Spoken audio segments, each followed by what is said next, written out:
Sa pagsunod kay Jesus, dapat ay buo. Sa pagsunod kay Jesus, dapat ay buo. Tanggalin ang mga bagahe na di importante, na nagiging hadlang upang magawa ang utos ng pagbibigay ng sarili. Ano ang mga bagahe natin sa buhay na magiging hadlang sa pagsunod kay Jesus? I would like to share with you 2 points in our reflection in our gospel for today. Ang unang bagahe, una ang kayamanan. Kayamanan. Sa Ebanghelyo, nakasentro ang puso ng isang binatang lalaki sa kaniyang yaman. Yaman. Siya ay gustong sumunod kay Jesus at nakita ni Jesus na siya ay tapat sa pagsunod sa utos ng Diyos, sa batas ng Diyos. Ngunit noong hinamon siya ni Jesus na ibintang kanyang makayamanan at ibigay sa mga mahirap, ay nalungkot siya. Nalungkot siya dahil ang kanyang puso ay naka-attach sa kanyang yaman. Merong kuro-kuro sa kanyang isipan.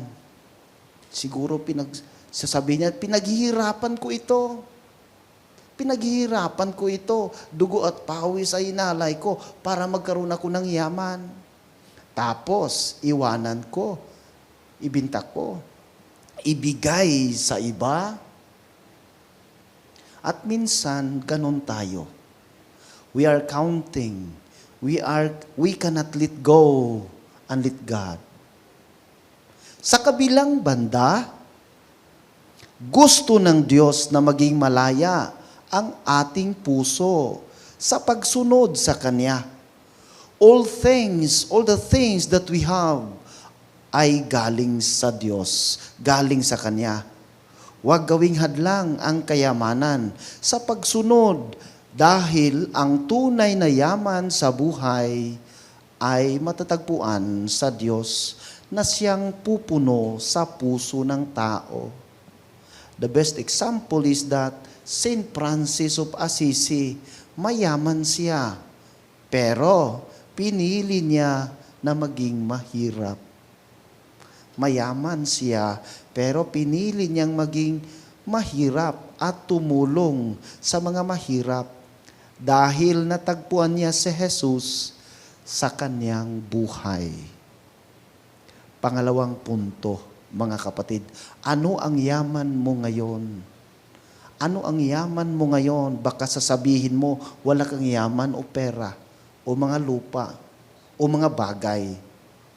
Ang yaman ay di nasusukat sa pera, mga material. Bagkos minsan, nasusukat ito sa spiritual aspect sa buhay. Baka mayaman tayo sa pride. Mayaman tayo sa silos. Mayaman tayo sa galit at puot. O kaya mayaman sa hindi pagpapatawad at makasarili. Ito din ay hadlang sa pagsunod kay Jesus. Iwaksi ang mga galit at puot, pride, at palitan ng pagpapatawad at kababaang loob. Huwag tayong matakot, mawalan para sa iba upang magkaroon sila. Huwag maging kuripot, magbigay.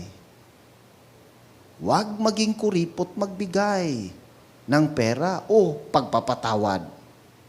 Ang kuripot ay malayo sa kanyang kaharian at di maging masaya sa buhay.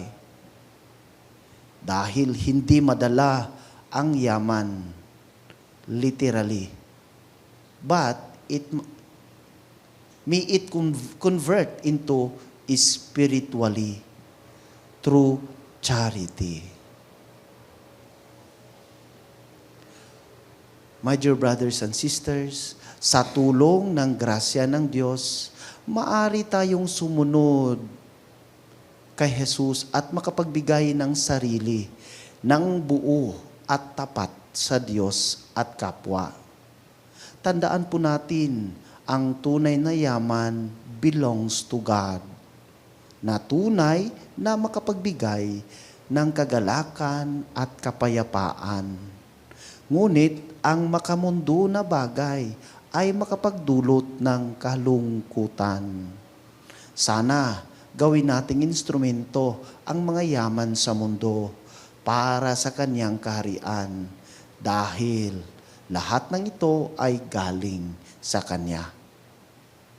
To God be the glory. Amen.